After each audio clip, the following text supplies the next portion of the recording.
பாரதிய ஜனதா கட்சியினுடைய தலைவர்கள், கூட்டணி கட்சியினுடைய தலைவர்கள் இருக்கிறாங்க. அம்மா மக்கள் முன்னேற்ற கழகத்தினுடைய தலைவர், மாவட்ட செயலாளர் அப்பாதுரை ஐயா இருக்கிறாங்க. தமிழ் மாநில காங்கிரசினுடைய மாவட்ட தலைவர் ஐயா வாசனையா நம்மோடு இருக்காங்க. வாசனையா நம்முடைய முன்னாள் சிங்கையினுடைய சட்டமன்ற உறுப்பினர் சின்னசாமி ஐயா இருக்கிறாங்க. மாவட்ட தலைவர்கள் இருக்கிறாங்க, பாலாஜி இருக்கிறாங்க. எல்லோருக்கும் மறுபடியும் வணக்கத்தை தெரிவித்து, நண்பர்களே, பத்திரிகையாளர் சந்திப்பு எப்போதுமே நீங்கள் தான் கேள்வி கேட்பீங்க, நாங்கள் பதில் சொல்லுவோம். அதனால் என்னிடமிருந்து உங்களுக்கு கருத்து சொல்வதற்கு எதுவும் இல்லை. ஆனால் நீங்கள் கேள்விகள் தான் பதில் சொல்லுங்கள். வரும் கண்டினியூஸா பிரஸ் மீட் மட்டுமே பண்றாரு அண்ணாமலை. அதனால எந்த பயன் மக்களுக்கு இல்லை அப்படின்னு சொல்லி நேற்று நடந்த பொதுக்கூட்டத்தில் பொள்ளாச்சியில் இபிஎஸ் சொல்லியிருக்காரு. இந்த பிரஸ் மீட்டு நான் கூப்பிட்டேனா? நான் யாராச்சும் பிரஸுக்கு ஃபோன் பண்ணி இது வரைக்கும் தமிழ்நாட்டில் கோயம்புத்தூர், சென்னை, தமிழ்நாடு முழுவதுமே ஒரு பிரஸுக்கு ஃபோன் பண்ணி அண்ணா நான் பிரஸ் மீட் பண்ணுறேன் வாங்குன்னு யாராச்சும் நான் கூப்பிட்டுருக்கேனா? பத்திரிகையாளர்கள் யாருகிட்ட போனால் கருத்து கிடைக்கும்னு பத்திரிகை நண்பர்கள் வர்றீங்க. இபிஎஸ் அண்ணங்கிட்ட போனால் கருத்து கிடைக்கும்னா இபிஎஸ்ட போவீங்க. அண்ணாமலை அண்ணங்கிட்ட போனால் கருத்து கிடைக்கும்னா எங்கிட்ட வருவீங்க.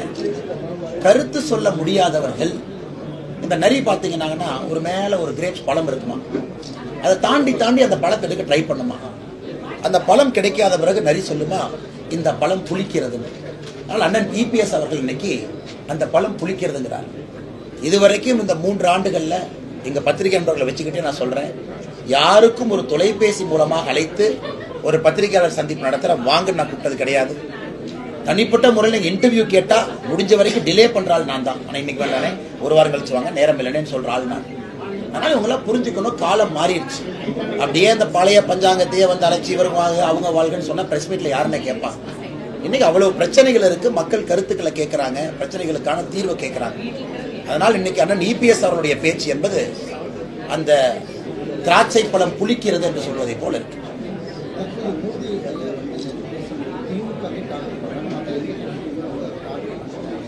அண்ணா இதை நான் 2 வருஷமா அண்ணனுக்கு தெரியும், மூத்த பத்திரிகையாளர் நீங்க. 2 வருஷமா நான் சொல்றதான மோடி ஐயா சொல்றாங்க.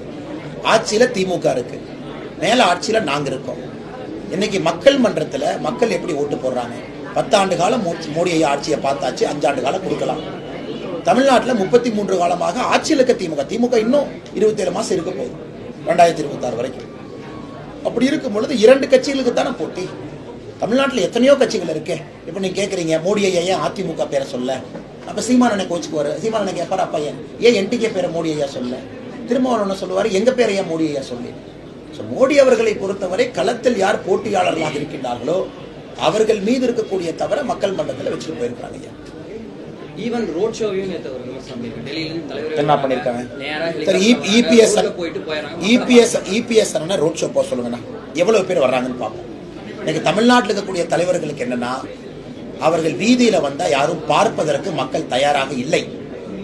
அசம்பிள்டா ஒரு இடத்துல உட்கார வச்சு வண்டியில் ஏற்றி கொண்டு போய் இறக்கி அவங்கள பட்டி மாதிரி அடைச்சு ஒரு 500 பேருக்கு ஒரு சூப்பர்வைசரை போட்டு இப்படித்தான் அரசியல் கட்சி கூட்டம் நடக்குது தமிழ்நாட்டில். அனைத்து இந்திய அண்ணா திராவிட முன்னேற்ற கழகத்தினுடைய கூட்டத்தையும் சேர்த்து தான் சொல்றோம். கூட்டத்துக்கு போய் பாருங்க, 500 பேருக்கு ஒரு பட்டி இருக்கும். அங்க ஒரு போனா தான் 250, பாதியில் எந்திரிக்கூடாது. இன்னைக்கு அந்த தலைவர்கள்லாம் வீதிக்கு வந்து மக்களை பார்க்க சொல்லுங்க, எத்தனை பேர் வர்றாங்கன்னு பாருங்க. இன்னைக்கு வீதிக்கு வந்து பொதுமக்கள், சாமானிய மனிதர்கள் தங்கள் நேரத்தை கொடுத்து மோடி அவங்கள பார்க்க வர்றாங்க. இதே ரோட் ஷோ உங்க பண்ண வேண்டியதானே? பண்ண மக்கள் வரமாட்டாங்கன்னு உங்களுக்கு தெரியும். அதனால ஒரே இடத்துல ஆளுகளை அசம்பிள் பண்ணி அப்படியே பட்டி மாதிரி அடைச்சு வச்சு அவங்க பேசுற அதே அரைச்சமாவை காலையிலேருந்து நைட்டு வரைக்கும் எழுத்து மாறாம அந்த பேப்பரை பார்த்து படிப்பாங்க.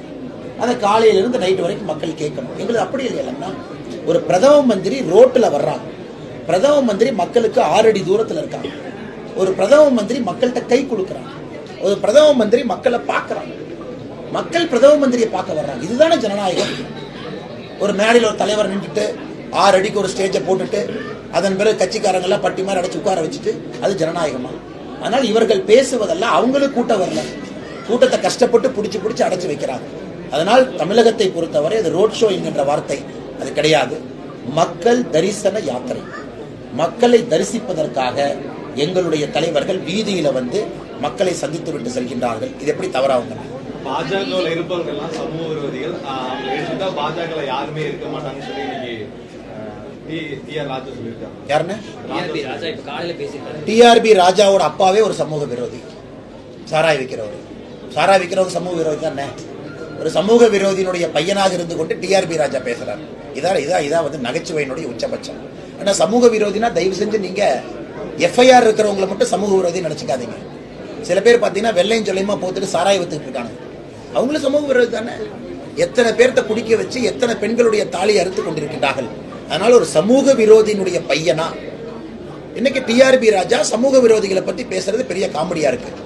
ஒருவேளை டிஆர்பி ராஜா எங்க அப்பா சாராய விக்கலின்னு சொல்லட்டும், நான் சொல்றேன் எந்த டிஸ்டிலரியில எப்படி விற்கிறாங்க. இதே டிஆர்பி ராஜாவுடைய அப்பா தஞ்சாவூர்ல திராவிட முன்னேற்ற கழகத்தினுடைய ஆட்சியில புதிதாக ஒரு சாராய ஆலை திறப்பதற்காக அங்க போய் மக்கள் கருத்து கூட்டம் கேட்டு விவசாய பெருமக்கள் வந்து தடியடி நடத்து மண்டை உடைந்து இன்னைக்கு அந்த ஊர்ல கருப்பு நாளாக அது கொண்டாடுறாங்க. வரவே கூடாது. எதற்காக 2014 தஞ்சாவூர்ல டிஆர் பாலு தோத்தாங்க? சாராய ஆலை திறந்ததுக்கு தான். எதுக்காக போய் ஸ்ரீபெரும்புதூர்ல தஞ்சம் அடைஞ்சிருக்காரு? அவரை பத்தி யாருக்குமே தெரியக்கூடாது. ஸ்ரீபெரும்புதூர் புதிய ஊரு, இங்க வந்து நிம்மதியா இருந்துக்கலாம். அதனால இவர்கள் சமூக விரோதத்தை பத்தி இவங்க பேசுறாங்க. சாராய நடத்தி தினமும் லட்சக்கணக்கான கேஸ் டாஸ்மாக்ல கொடுத்து நூற்றுக்கணக்கான நண்பர்களை கொன்று அவருடைய வீட்டுல பெண்களுடைய தாலியை அறுத்து கொண்டு கேட்டா இண்டஸ்ட்ரீஸ் மினிஸ்டர் வெக்கக்கேடா இல்லையாங்க? இண்டஸ்ட்ரீஸ் மினிஸ்டருடைய தந்தை டாஸ்மாக் சாராயால தந்தையினுடைய சரக்கு டாஸ்மாக் போகுது, அதை கண்காணிக்கிறது இண்டஸ்ட்ரீஸ் மினிஸ்டர். என்ன கொடுமை! இந்த ஜனநாயகத்தில் அவங்க எல்லாம் பேசுவாங்களாமா? நாம இதை கேட்கணும்னு நினைக்கிறேன். மோடி கேரண்டின்னு சொல்ல முடியுமா அப்படின்னு சொல்லி ஒரு 23 பட்டியலிட்டு இருக்காரு முதலமைச்சர் ஸ்டாலின். அது சொல்லுங்க, ஒன்னொரு நான் பதில் சொல்றேன். அதாவது 23 பட்டியல் விட்டுருக்காரு முதலமைச்சர் ஸ்டாலின். அதாவது தமிழை வழக்காடு மொழியாக நீதிமன்றத்தில் கொண்டு வர முடியுமா, அதற்கு மோடி கேரண்டி தருவாரா, சிறுபான்மை மக்களை 2ஆம் தரமாக நடத்த மாட்டோம்னு சொல்லி மோடி கேரண்டி தருவாரா அப்படின்னு ஒரு 23 பட்டியல். மோடி என்ன கேரண்டி கொடுப்பாருன்னா 2024க்கு பிறகு கோபாலபுரத்தினுடைய ஊழல் குடும்பம் எல்லாம் உள்ளே இருக்கும்னு கேரண்டி கொடுப்பார். அது எங்களால கேரண்டி கொடுக்க முடியும். மோடி என்ன கேரண்டி கொடுப்பாருன்னா தமிழ்நாட்டில் இருக்கக்கூடிய 8 கோடி மக்களும் திராவிட முன்னேற்ற கழகம் என்கின்ற தீய சக்தியிலிருந்து காப்பாற்றப்படுவார்கள் மோடி கேரண்டி கொடுப்பாங்க. மோடி என்ன கேரண்டி கொடுப்பாங்கன்னா தமிழ்நாட்டை டாஸ்மார்க்கு டிஆர் பாலுனுடைய சாராய ஆலையிலிருந்து காப்பாற்றுவோம் என்று கேரண்டி கொடுப்பாங்க. மோடி என்ன கேரண்டி கொடுப்பாங்கன்னா ஒண்ணுமே இல்லை. இன்னைக்கு பாருங்க, திராவிட முன்னேற்ற கழகத்தினுடைய சோசியல் மீடியா ஆடு, திராவிட முன்னேற்ற கழகம் சோசியல் மீடியால ஆடு மட்டுமே, சோசியல் மீடியா அட்வர்டைஸ்மெண்ட் இதை திறந்தீங்கன்னா ஸ்டாலின் தான் வர்றாரு, இந்தியாவை காப்பாற்றலாம்னு வருது இல்லைன்னு. அதுக்கு வந்து 7,39,93,750 ரூபாய் செலவு பண்ணியிருக்காங்க. எந்த கம்பெனியில செலவு பண்ணியிருக்காங்க பார்த்தீங்கன்னா populous empowerment network private limited. இந்த கம்பெனி ஓனர் யாருன்னு பார்த்தா சபரீஷன், 99% ஷேர். இந்த மாதிரி குரோனி கேபிட்டல்ஸ்ல இருந்து தமிழ்நாட்டை காப்பாற்றுவாங்க. மகன் நடத்தக்கூடிய கம்பெனியே திரும்ப திரும்ப கொள்ளையடிக்கிற பணத்தை இதே மாதிரி கொண்டு வந்து பண்றது மோடி கேரண்டி கொடுப்பாரு. மோடி வேற என்ன கேரண்டி கொடுப்பாருன்னா தமிழ்நாட்டில் பிரிவினை பேசக்கூடிய சக்திகளை அடக்குவாருங்கிற கேரண்டி கொடுப்பாரு. மோடி என்ன கேரண்டி கொடுப்பாருங்கன்னா தமிழ்நாட்டில் குடும்ப ஆட்சியை ஒழிப்பேன்னு கேரண்டி கொடுப்பாரு. மோடி என்ன கேரண்டி கொடுப்பா சொல்லிட்டே போலாமே, வேண்டாம், உங்க நேரம் இருக்கு, எனக்கு நேரம் இல்லை. அதனால மோடி இதுக்கெல்லாம் கேரண்டி கொடுப்பார். அதனால ஸ்டாலின் அவர்கள் கனவுல வாழ்ந்துகிட்டு அவருடைய கனவுக்கெல்லாம் கேரண்டி கொடுக்க முடியாது. ஸ்டாலின் அவர்கள் தமிழ்நாட்டில் பட்டியலின சகோதர சகோதரிகளை 2ஆம் தர குடிமக்களை நடத்தலையா? தமிழ்நாட்டில் எதற்கு இத்தனை பட்டியலின சகோதர சகோதரிகள்? ஒரு தேசிய கொடியை கூட அவங்களால ஏற்ற முடியல. வேங்கவேல் நடந்து எத்தனை நாள் அக்யூஸ்ட் ஏன் பிடிக்கல? தமிழ்நாட்டில் எத்தனை இடத்துல இரட்டை டம்ளர் முறை இருக்கு? இதுக்கு ஸ்டாலின் கேரண்டி கொடுப்பாரா? கொடுக்க மாட்டார். ஏன்னா கேரண்டி கொடுத்தால் உப்பு சப்பு இல்லாத கேரண்டின்னு மக்களுக்கு தெரியும். ஆனால் மக்களை பொறுத்தவரை மிக தெளிவாக இருக்கின்றார்கள். இந்த தேர்தலில் குடும்ப ஆட்சி, ஊழல் ஆட்சி அனைத்தையும் ஒழித்து கட்ட வேண்டும் என்பதில் முடிவாக்கலாம்.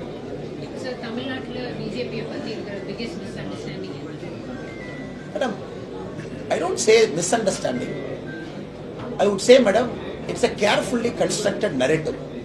ஒரு பிம்பத்தை அப்படியே கஷ்டப்பட்டு 60 வருஷமா உருவாக்கியிருக்காங்க. பிஜேபி உள்ள வந்துடும், பிஜேபி உள்ள வந்துட்டா இது காணாம போயிடும், பிஜேபி வந்து மேல்தட்டு மக்கள் கட்சி, பிஜேபி வந்து நார்த் இந்தியன் கட்சி, பிஜேபி வந்து இந்த கட்சி அந்த கட்சி.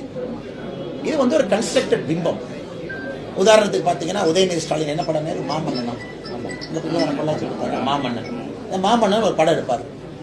2 ஊர் இருக்கும், வடக்கு தெற்குன்னு 2 ஊர் இருக்கும். கெட்டவங்க எல்லாம் நார்த் ஊர்ல இருப்பாங்க, நல்லவங்க எல்லாம் சவுத் ஊர்ல இருப்பாங்க. நார்த் ஊருக்கும் சவுத் ஊருக்கும் சண்டை வரும். இந்த மாதிரி தான் இது ஏன் அரைச்சமாவை மிஷின்ல போட்டு ஓட்டு ஓட்டுன்னு ஓட்டு.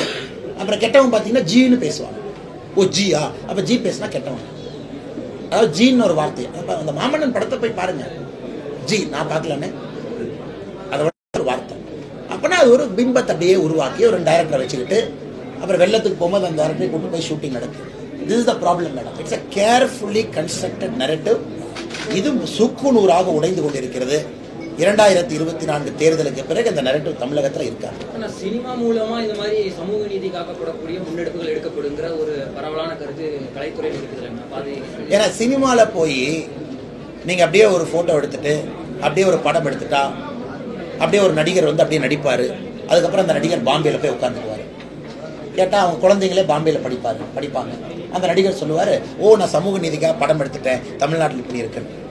இப்ப இந்த சமூக நீதி படம் எடுக்கிற நடிகர் டைரக்டர்லாம் சும்மா எடுக்கிறாங்களா, ஓசியில் எடுக்கிறாங்களா? அவங்க படம் எடுத்துட்டு அப்படியே ஃப்ரீயா வந்து தியேட்டர்ல போட்டுருவாங்க. நம்ம ஃப்ரீயா போய் பார்த்துட்டு வந்து ஓ சமூக நீதி இருக்குன்னு. பணம் அதுக்கு மார்க்கெட்டிங் பட்ஜெட், அட்வர்டைஸ்மெண்ட் பட்ஜெட், டைரக்டருக்கு பட்ஜெட், ஆக்டருக்கு பட்ஜெட். அதனால இவங்கள என்ன சமூக நீதியாக கேட்கணும்? சினிமா மேல எந்த கோவில் இல்லைங்கண்ணா. ஆனா சினிமா மாமன்னன்றை போன்ற ஒரு ப்ரொபகண்டா மூவியா நீங்க பயன்படுத்தினீங்கன்னா அதை கேட்க வேண்டிய நேரம் இது. இப்ப தேர்தலுக்கு சம்பந்தம் இல்லை, மேடம் கேட்கிற கேள்விக்கு என்ன சொல்றாங்கன்னா, it's a carefully constructed narrative. அதை உடைக்கணும். அது உடைந்து கொண்டிருக்கிறது. கொஞ்சம் சத்தமா சொல்லுங்க sir. What gives you the confidence that you will do well this time? Sir, I am in the ground. I am not like Udayamani Stalin and Stalin. Board a flight, charter flight, land in Coimbatore airport, board a AC car, lift swing, come on, show hand. ஒரு என்ன அநியாயம் பாருங்க. உதயநிதி ஸ்டாலின் பேர் வைக்கிறார் sir. Udhayanidhi Stalin ஒரு பேர் வைக்கிறார். அதனாலதான் ரோட் ஷோல பிரதமர் கீழ இருக்கார். அதனாலதான் ஆமா, டெல்லியில இருந்து பிரதமர் நடந்து வரலாமா? நடந்து வர முடியாது. ஆனா இங்க நாங்க தரையில தானே இருக்கோம். இங்க பிரதமர் இங்க தானே இருக்காரு. இங்க பிரதமர் தரையில தானே இருக்காரு. பிரதமர் நாங்க கவர் பண்ணி புல்லட் ப்ரூஃப் ஜாக்கெட் எல்லாம் வச்சு அப்படியே சுத்தி வளைச்சு எந்த மக்களும் பார்க்க கூடாதுன்னு பிரதமர் தலை மட்டும் வெளியிட்டு காட்டிட்டு வரோமா? பிரதமர் முழுசா தானே இருக்காங்க. அவ்வளவு ரிஸ்க் எடுத்து தானே கூட்டிட்டு வர்றோம். இன்னைக்கு உலகத்துல செக்யூரிட்டி ரிஸ்க் இருக்கக்கூடிய ஹையஸ்ட் பர்சன் முடிச்சு அவர் ரிஸ்க் எடுத்து கீழே வர்றாரு. Answer question sir. இந்த மாதிரி அப்படியே கார்ல வருவாங்க. நேற்று ஒரு குழந்தைக்கு பேர் வைக்க உதயநிதி ஸ்டாலின் கேட்கிறாங்க. என்ன பேர் வச்சிருக்காரு தெரியுமா சார்? என்ன பேர் வச்சாரு தெரியுமா? ரோலெக்ஸ்னு பேர் வச்சிருக்காரு. ரோலெக்ஸ் வாட்ச் இல்லைங்க. இவங்க தான் ஒரு படம் எடுத்தாரு. நம்ம யாரு? நம்ம கமலஹாசன் சார். என்ன படங்க அது? அந்த ட்ரக் கிங் பின் பேர் என்னங்க? விக்ரம் படம். அதுல ட்ரக் விக்ரம் பேர் என்னங்க? ரோலெக்ஸ். மனசு பேர் வச்சாலும் ரோலெக்ஸ் தானா? அதனால பாருங்க, இப்படித்தான் வந்து அப்படியே சுத்திட்டு அதுக்கப்புறம் அரசியல் மாற்றம் பேசுறாங்க. Sir, we have to understand. இன்னைக்கு one dynasty is campaigning for other dynasty. யாரு? If you look at Chennai, all 3 constituencies dynasty. Duraimurugan ji son dynasty. Again, if you look at Ponmudi ji son dynasty. இவங்க எல்லாம் MP election contest பண்றாங்க. இந்த டைனாஸ்டிக்கெல்லாம், அதாவது இந்த வாரிசுகளுக்கெல்லாம் யார் பிரச்சாரம் பண்ண வர்றாங்கன்னா, ஸ்டாலின் ஐயாவுடைய வாரிசு உதயநிதி ஸ்டாலின். அதான் சார் நீங்க நடக்கிற காமெடி. அப்படியே கார்ல வந்து இந்த வாரிசு பிரச்சாரம் பண்ணுவாங்களாமா, சாமானிய மனிதர்கள் அப்படியே ஓட்டு போட்டுருவாங்களாமா, அவங்க ஜெயிச்சிருவாங்களாமா. So the confidence that I am getting and we are getting, sir, we are on the ground. We know the pulse. மக்கள் எப்படி யோசிக்கிறாங்க. என்னதான் அவங்க 7 கோடி ரூபாய்க்கு சோசியல் மீடியால ஆட போட்டு பம்பாடு பண்ணாலும் கூட, என்னதான் பேப்பர்ல ஆடா கொடுத்தாலும் கூட, எங்க திரும்பினாலும் கூட ஸ்டாலின் வர்றாருன்னா மக்கள் ஓடிட்டு இருக்கிறாங்க. எங்கேயா ஓடுறாங்கன்னா ஸ்டாலின் வர்றாருன்னா அதான் இந்த பக்கம் ஓடிட்டு இருக்கிறாங்க. அதனால இவங்க என்னதான் தலைகீழாக நின்றாலும் கூட ஜூன் 4ஆம் தேதி தேசிய ஜனநாயக கூட்டணியுடைய வெற்றி வாய்ப்பை யாருனாலும் தடுக்க. 2024 தேர்தலுக்கு பின்பு நீலகிரியும் கொங்குயும் வந்து நாங்க நல்லா முன்னேற்றம் சொல்லி நேற்று மோடி உத்தரவாதம் கொடுத்திருந்தாரு.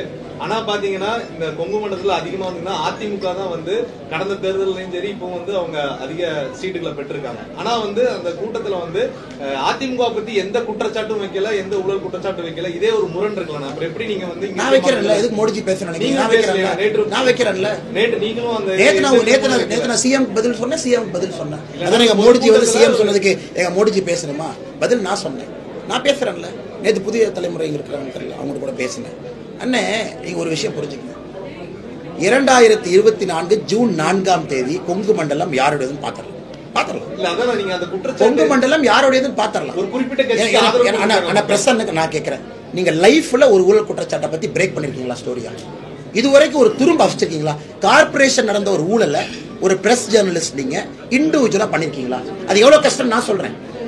உங்க வாழ்க்கையில நீங்க ஒரு பிரஸ் தான், உங்களுக்கு மரியாதை கொடுத்து கேட்கிறேன். அண்ணா, நான் 20 வருஷம் பிரஸ்ல இருந்திருக்கேன். கார்பரேஷன்ல ஒரு ஊழல் குற்றச்சாட்டை நான் பிரேக் பண்ணிருக்கேன். நீங்க சொல்லுங்க தம்பி, உங்க கேள்விக்கு நான் பதில் சொல்றேன். நீங்க சொல்லுங்க, எத்தனை பிரேக் பண்ணிருக்கீங்க? டாக்குமெண்டோட எத்தனை பிரேக் பண்ணிருக்கீங்க? கார்பரேஷன்ல இன்னைக்கு சாலிட் வேஸ்ட் மேனேஜ்மெண்ட் ஊழல் போயிட்டு இருக்கு. பிரைவேட் கான்ட்ராக்டர் நான் ரிலீஸ் பண்ற அந்த டாக்குமெண்ட் எத்தனையோ உள்ள இருக்கு. கோயம்புத்தூர் கார்பரேஷன் திறந்து பாத்தீங்கன்னா பினாயில் வாங்கினதுல இருந்து 2018 பேப்பர் எடுங்க, லட்சக்கணக்கான ஊழல் டாக்குமெண்ட் உள்ள இருக்கு. ஒன்னு எடுத்து நீங்க பண்ணலாமே.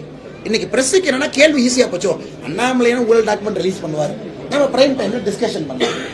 நான் உங்கள்கிட்ட திரும்ப கேட்கிறேன்னா நீங்க அதை செய்ய மாட்டீங்க. எல்லாமே வேட்டு சட்ட ஊழல் நானே பண்ணணும், டிஜிஆர் நானே பண்ணணும். நீங்க போட்டி விடுங்க. ஊழலுக்கும் தேர்தல் போட்டிக்கும் சம்பந்தம் இல்லை. ஊழலை வெளியிடுவது என்னுடைய உங்களுடைய ஜனநாயக கடமை, அது பிரஸினுடைய தார்மீக உரிமை. அதனாலதான் இந்த கேள்வி கேட்கிறேன். தமிழ்நாடு பிரஸ் பண்ணீங்கன்னா நெக்ஸ்ட் டே நான் சொல்றேன், உங்க மேல மரியாதையோட சொல்றேன், யாராவது தைரியமா போய் ஊழல் குற்றச்சாட்டை பிரேக் பண்ணீங்கன்னா நெக்ஸ்ட் டே டாடா ஸ்கேல் உங்க சேனல் இருக்காது, தமிழ்நாடு அரசு கேபிள் விஷன் உங்க சேனல் இருக்காது. சேலஞ்ச் பண்ணிட்டுமா? நான் சேலஞ்ச் பண்ணி சொல்றேன். உங்க எடிட்டர் வந்து என்கிட்ட சொல்லுங்க, ஆனா இல்லனே நாங்க தைரியமா தமிழ் 33 மாசம் ஆச்சு, ஏதாச்சும் ஒரு சேனல் தமிழ்நாட்டில் ஒரு ஊழல் குற்றச்சாட்டை ஒரு திமுக அமைச்சர் மீது வச்சிருக்கீங்களா? இருக்காதுண்ணே. எனக்கு தெரியும் என்ன நடக்கும். உடனே டிஐபி ஃபோன் பண்ணுவாங்க, என்ன பாஸ் அவ்வளோ லொல்லாயிருச்சா உங்களுக்கு, முதல்வரை பத்தி போடுறீங்க. ஃபர்ஸ்ட் உங்களுக்கு வார்னிங் என்னன்னா, அந்த அரசு கேபிள் விஷன்ல கடைசியில போய் உங்க சேனல் உட்காரும். இது வார்னிங் நம்பர் 1. வார்னிங் நம்பர் 2, உங்களை மாதிரி நல்ல நண்பர்கள் அதெல்லாம் கேட்காம போயா, நான் இங்க வந்தது வந்து ஜேர்னலிஸ்டா கடமையை செய்ய வந்திருக்கேன், உன்னையெல்லாம் கண்டுக்க மாட்டேன், நீங்க பிரேக் பண்ணி ஒருவேளை உங்க எடிட்டர் இலகன மனசுல இருந்து போட்டு விட்டாருன்னா வார்னிங் நம்பர் 2 அரசு கேபிள் விஷன்ல இருந்து அது போயிடும்.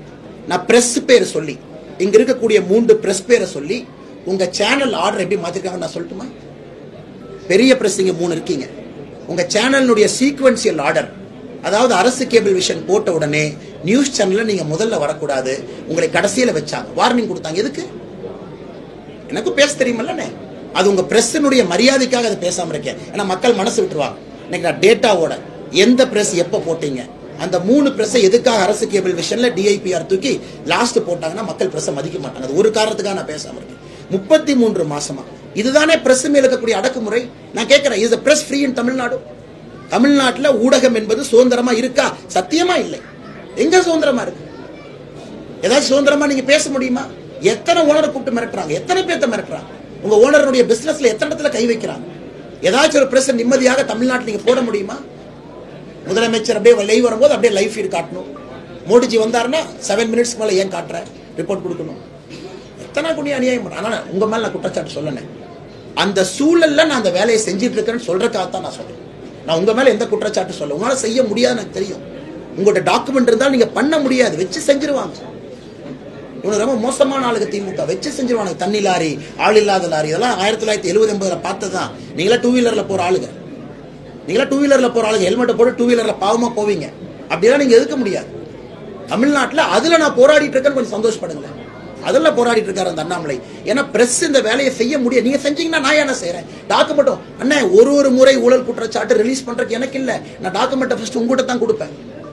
அவங்க அண்ணே ரிஸ்க்னே, இதை நான் இப்படினே போடுவேன். ஆனா வேட்டி சட்டை ஊழல பாருங்க, கிளியரா இருக்கு, குடோன் வீடியோ பாருங்க, போடுங்க. அண்ணே வேணா நான் போடலண்ணே, மன்னிச்சுக்கண்ணே. அப்புறம் நான் போடுறேன். ஏன்னா என்னை விட பிரஸ் சொன்னா மரியாதை அதிகம் நினைக்கிற ஆள் நான் சொன்னா கூட அண்ணாமலை அரசியல்வாதி, பிஜேபி தலைவர், அதனால சொல்றாங்க 4 பேர் சொல்லுவாங்க.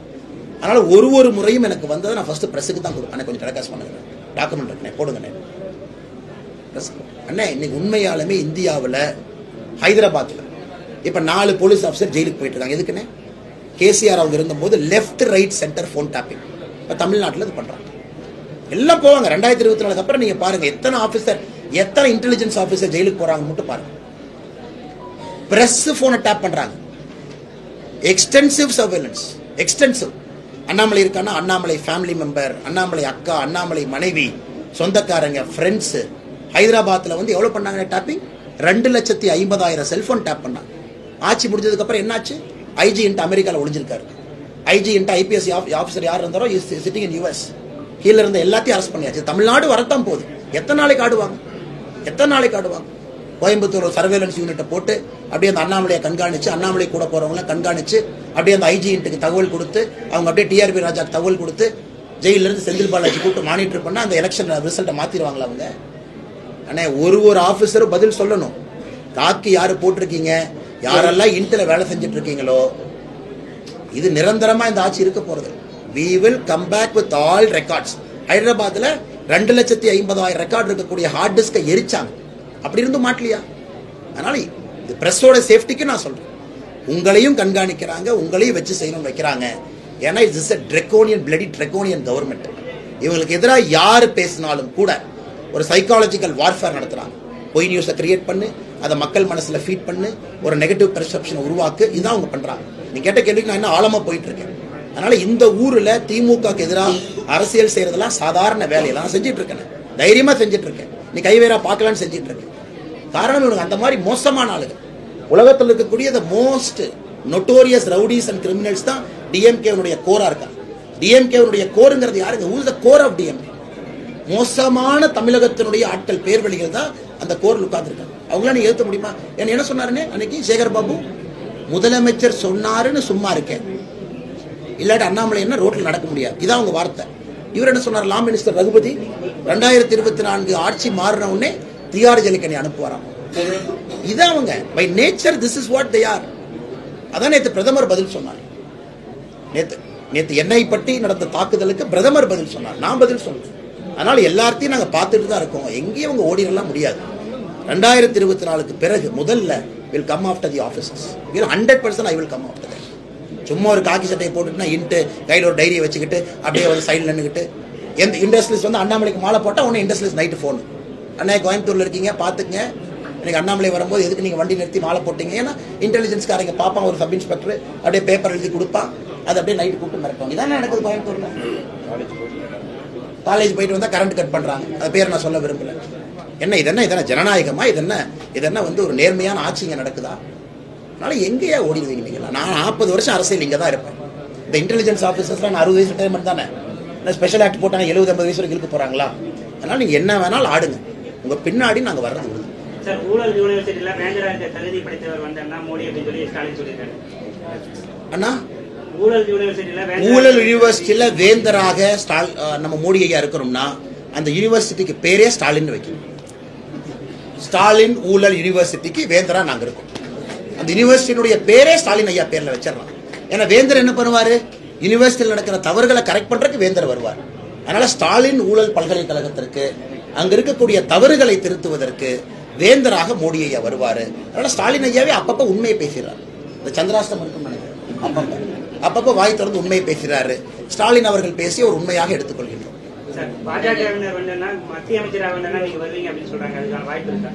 தமிழ்நாட்டில் இருக்கணும்னே 2026 உனக்கு கொட்டத்தில் அடக்கி ஓட உடனே அதுக்காகத்தான் வந்திருக்கேன். இதுக்காகலாம் வரலன்னு இதுல மாற்றி ஆகும். 2026 நீங்க மாத்தினீங்கன்னா நம்ம தலைமுறையை அழிச்சிடும். ரோலெக்ஸ்னு பேர் வைக்கிறான் பாருங்க, என்ன கொழுப்பாரு. ரோலெக்ஸ்னு பேர் வைக்கிறான். என்னன்னு முதல்வர் ஆசை அண்ணே, நீ ஒன்று புரிஞ்சுக்கணும். என்னோட நடை உடை பாவனை பாக்குறீங்க, எங்கேயாச்சும் எனக்கு பவர் மேல ஆசை இருக்கிற மாதிரி உங்களுக்கு தெரியுதா? பவர் மேல ஆசை இருக்க யாராச்சும் இப்படி பேசுவாங்க? அப்படியே பேலன்ஸ் பண்ணி நைஸா மாண்புமிகு எனக்கு தெரியும். நாளைக்கு என்ன நடக்கும்னு யாருக்கு தெரியாது. இந்த கட்சி மேல அட்டாக் பண்ணா ஐயோ நாளைக்கு கூட்டணிக்கு வருவாங்க, இந்த கட்சி மேல அட்டாக் பண்ணா இவங்க கூட்டணிக்கு வருவான், இந்த தலைவர் நாளைக்கு செட்டிங் போட்டுக்கலாம் நாம ஜெயிக்கிறதுக்கு, இந்த தலைவர் இப்படி செட்டிங் போட்டுக்கலாம். நான் ஸ்ட்ரெயிட்டா அடிக்கிறேன். அப்படியே தான் நான் பவர்ல உட்காருங்கிற ஆசை இருக்கிறவங்க பேசுவானா? எந்த எதிர்மறையும் எதிர்கொள்வதற்கு தயாராக யாரை விட்டு வைக்கலையானா? பாலிடிக்ஸ்ல எனக்கு நண்பர்கள் கிடையாதுங்க, நான் தெளிவா இருக்கேன். தப்பு யார் செஞ்சாலும் கால் அவுட் பண்ணணும். ஏன்னா பாலிடிக்ஸ்ல நண்பர்கள் அதிகமா வச்சுட்டீங்கன்னா உண்மையை பேச முடியாது. பேலன்ஸ் பண்ணி அரசியல் பண்ணி நானும் போய் 10 வருஷம் கழிச்சு முட்டு சந்தல் நிக்கிறேன். அண்ணா, பிரதமர் மோடி வந்து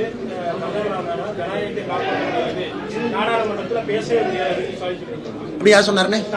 ஓ, இவர் நாடாளுமன்றத்துக்கு போய் பேசி பார்த்தாரா?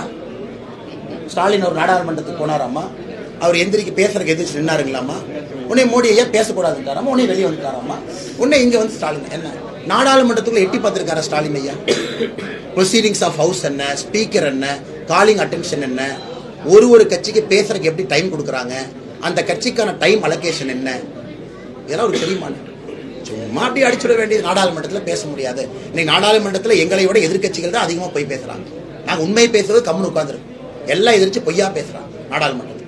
இரண்டாவது, அண்ணா இன்னைக்கு காலையில 2 மணிக்கு வந்து வீட்டில் கைது பண்றது ஜனநாயகமா? கோயம்புத்தூர்ல ஒரு ஸ்கூல் மோடி ஐயா ரேலி நடக்குது. கோயம்புத்தூர் உதாரணமே கொடுக்குறாங்க. குழந்தைங்களுக்கு மத்தியானத்துக்கு மேல லீவ் விட சொல்றாங்க. குழந்தைங்களுக்கு லீவ் விட்டாச்சு. குழந்தைங்க எல்லாம் மோடி ஐயா வரும்போது ரோட்ல வந்து பாக்குறாங்க. என்ன செக்ஷன் போட்டிருக்காங்க தெரியுமானே? செக்ஷன் பாத்தீங்களா? என்னென்ன சட்டம் இருக்கோ, குழந்தைகளை துன்புறுத்தினார்கள் ஒரு செக்ஷனை போடு, போக்சோ போடு, இருக்கிற எல்லா ஜூனியர் ஜஸ்டிஸ் ஆக்ட் போடு, எல்லாத்தையும் போடு. ஹைகோர்ட் என்ன சொல்லுச்சு? இதை விட கேவலமாக ஒரு எஃப்ஐஆர் உங்க வாழ்க்கையில போட்டிருக்க முடியாதான்னு ஹைகோர்ட் நீதிபதி சொல்லலையா? இது ஜனநாயகம் உங்களுக்கு. ஸ்கூல்ல இருக்கக்கூடிய குழந்தை ரோட்ல வந்து அவர்களுடைய பிரதமரை அவங்க பாக்குறாங்க. காரணம் ஸ்கூல் லீவு, மத்தியானம் வீட்டுக்கு போக சொல்லிட்டாங்க எல்லாத்தையும். அதுக்கு அந்த ஸ்கூல் மீது அவங்க போட்டிருக்கக்கூடிய வழக்கு. இது ஜனநாயகத்தை பத்தி ஸ்டாலின் அவங்க நம்ம கிளாஸ் எடுக்கிறாங்க. அவங்க கூட்டணி யாரோட வச்சிருக்காரு? காங்கிரஸோட. எத்தனை முறை காங்கிரஸ் 356 பயன்படுத்தி மக்கள் அதிகாரம் பெற்ற மாநில அரசு பண்ணிக்கினாங்க? 91 முறை. இந்திரா காந்தி 51 முறை. இன்னைக்கு அவங்களோட கூட்டணி வச்சு கிளாஸ் எடுத்துட்டு இருக்காரு 356 பத்தி. அதனால ஜனநாயகம் என்கின்ற வார்த்தையை பேசுவதற்கு தகுதி இல்லாத ஒரே தலைவர்னா மு.க. ஸ்டாலின். பாஜக மீண்டும் ஆட்சிக்கு வந்தா வெயில் ஆயிடுச்சு. We'll take it to the last question, madam. Madam, the top 3 issues in Coimbatore, the number 1 is urban infra. We have to rebuild the whole urban infra. We just look at the road right outside this house. 100 meter you cannot travel without a pothole. Right outside. Urban infra also means quality drinking water all the time. Roads, very safe transportation within the city. The second is giving impetus to agricultural growth. Third is giving impetus to industrial growth. Agriculture growth, we have 2.5 constituency literally. Sulur, Paladam, Goundapalayam. We have to really give impetus. Now yesterday I was given to understand, Mr. EPS has spoken, this Anamalai Nallaru is not possible. I am giving it in writing, we'll make it happen. For him it is not possible. That is why ADMK did drama for the last 70 years. If anybody wants in writing from me, I'll give it in writing. I will put my heart and soul to make this project happen. So only if you bring Anamalai Nallaru 8.5 TMC of water, the agriculture revival will happen. Industrial revival, we're very clear. And Coimbatore will get state-of-the-art industrial facilities, be it for the foundry, a technical institute. We want to declare Coimbatore city as an agriculture, automobile cluster zone, encourage automobile spare parts manufacturing, give impetus to yarn-based businesses, spinning mills, textiles, give impetus to a lot of small MSMEs. So this is the third part, industry focus, agriculture focus and urban infra focus. Simply to one word, we have to rebuild Coimbatore back. India alliance leaders are very not always they are insulting India. Whereas Rahul Gandhi third meeting தான் பண்றாரு. இன்னைக்கு பல்லோதிங்கிற ஒரு கிராமம். அங்க இப்போ I got a message from India TV meeting. அங்க 3000 பேர் கூட இல்ல. They are asking people to just pushing them. அவங்களுக்கு அந்த popularity கூட இல்ல. Third rally. Whereas our prime minister. Sir, today India alliance argument is whether இன்னைக்கு இந்திய அலையன்ஸ் உடைய ஆர்குமெண்ட் வந்துங்க, அவங்க ஆட்சிக்கு வர்றாங்கன்னு ஆர்குமெண்ட் இல்ல. பிஜேபி 400 வாங்காதுப்பா, பிஜேபி 400 வாங்க விட்டுறக்கூடாதுப்பா, என்டிஏ 400 வாங்க விட்டுறக்கூடாதுப்பா. 398 கூட நம்ம மரியாதை தப்பிச்சிரும். அப்பா அவங்க 400 சொன்னாங்க, 398 தான் வாங்கியிருக்காங்க. இப்படிதானே பிரச்சாரமே பண்றாங்க. இந்திய அலையன்ஸ்ல ஏதாச்சும் ஒரு தலைவர் 2024 ஆட்சி அமைப்புன்னு பிரச்சாரம் பண்றாங்களா? என்டிஏ 400 வாங்க கூடாது. அப்ப அவங்களோட 390 வாங்கினா கூட நம்ம மரியாதை தப்பிச்சுக்குவோம். ஏன்னா ஒரு சீட் கம்மியா வாங்கியிருக்காங்க. அதனால் இந்திய அலையன்ஸ் தேர்தல் பிரச்சாரத்திலே தன்னுடைய தோல்வியை ஒப்புக்கொண்டு பிரச்சாரம் செய்து கொண்டிருக்கிறார். சொல்லுங்க தலைவா, கடைசி கேள்வி பாருங்க. ஒரு அண்ணா விஜய் ஆண்டனி ஒரு பிரஸ் மீட்ல பாத்தீங்கன்னா ஓட்டு போறவங்களுக்கு பணம் கொடுத்தா வாங்கிங்க, நல்லவங்களுக்கு ஓட்டு போடுங்க அப்படின்னு சொல்லியிருக்காங்க. அது கீழே உங்களை ட்ரோல் பண்ணி போட்டிருக்காங்க. மேக்சிமம் பாத்தீங்கன்னா சமூக வலைதளம் போயிட்டு இருக்கு.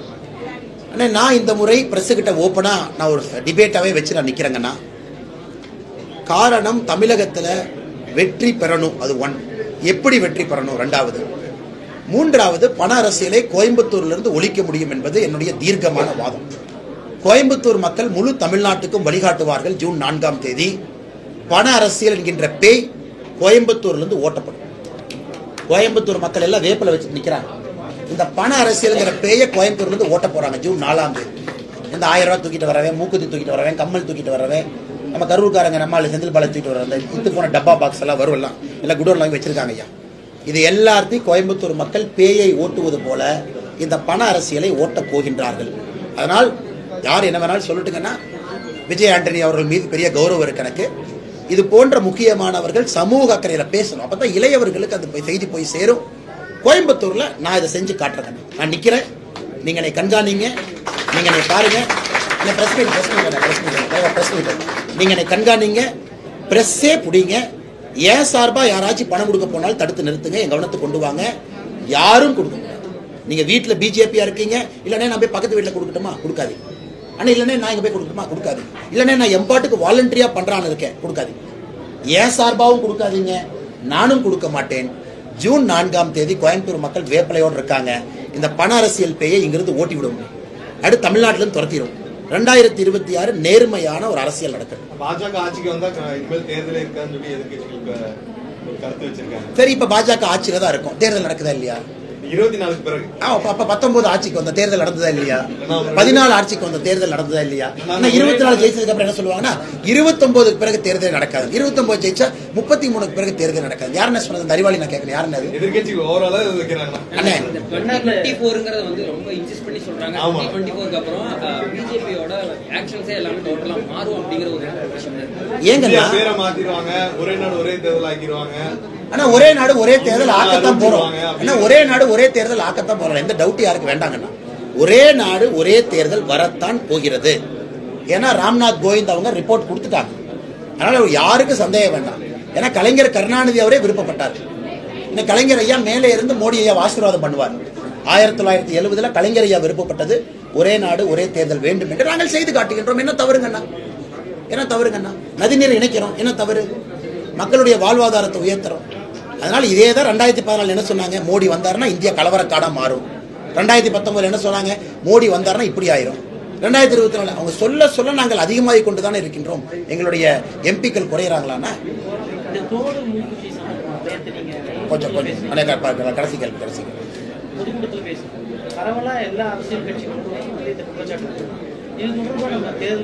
எக்ஸ்பெண்டிச்சர் அப்சர்வர்ட்ட நேற்று நான் பேசியிருக்காங்கண்ணா. எங்களுடைய டீம் வந்து ரைட்டிங்லேயே கொடுக்க போயிருக்காங்க. குடோன்ஸ் எங்கெல்லாம் இருக்குன்னு.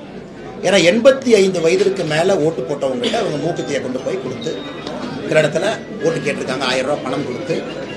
அதனால் கவனத்துக்கு வந்ததெல்லாம் கொண்டு சென்றிருக்கின்றோம். இன்னைக்கு நம்ம மிக முக்கியமானது 15ஆம் தேதியிலிருந்து. நான் ஏற்கனவே சொன்னது போலண்ணா, மக்களுக்கு அவங்க பணம் கொடுக்குறாங்க. மக்களுக்கு வர பணத்தை நான் ஏன் தடுக்கிறோம்? அதெல்லாம் வாங்கி வச்சுக்கிட்டேன். ஏன்னா இவன் ஆட்சி தான் பண்ணல, 1000 ரூபாய் கொடுத்தா வாங்கி வச்சுக்கிட்டேன். அதனால என்னுடைய வேலையை வந்து நான் போலீஸ்காரன் இல்லை. இதை போய் பிடி, இவனை போய் பிடி, இந்த குடோனை போய் பிடி, சபரீஷனை போய் தூக்கிட்டு வாங்க, அதுக்காக வரல. நான் ஓட்டுக்கு பணம் கொடுக்க போவது கிடையாது. அது பாயிண்ட் நம்பர் 1. பாயிண்ட் நம்பர் 2, அதிகாரிகள் தங்களுடைய கடமையை செய்ய வேண்டும். இப்போ அதிகாரிகள் அண்ணாமலை மாதிரி இல்லப்பா மக்கள்லாம் கஷ்டப்படுறாங்க, 1000 ரூபாய் வாங்கிட்டு போட்டு நம்மள சும்மா இருக்கலாம், அவங்க அப்படி பேசக்கூடாது. நீங்க வேலையை செய்யுங்கன்னு தான் சொல்றோம். ஆனால் உங்க வேலையை எங்க கட்சிக்காரங்க போய் செய்ய மாட்டாங்க. கட்சிக்காரங்க நைட் போய் காவல் இருக்கிறது, வர்றவங்களை போய் தடுக்கிறது, வீட்டுக்கு வெளியே போய் டேரா போடுறது, அதை நாங்க பண்ண போறது கிடையாது. மக்களுக்கு பணம் கொடுக்கலாம், மக்கள் சந்தோஷமா வாங்கிட்டு ஓட்டு நியாயமா தர்மமா போட்டு எங்க நிலைப்பாட்டுல தெளிவா. சார் நான் வந்து போன்ல பேசியிருக்கேன் சார். பெட்டிஷன் எங்க டீம் கொடுப்பாங்க.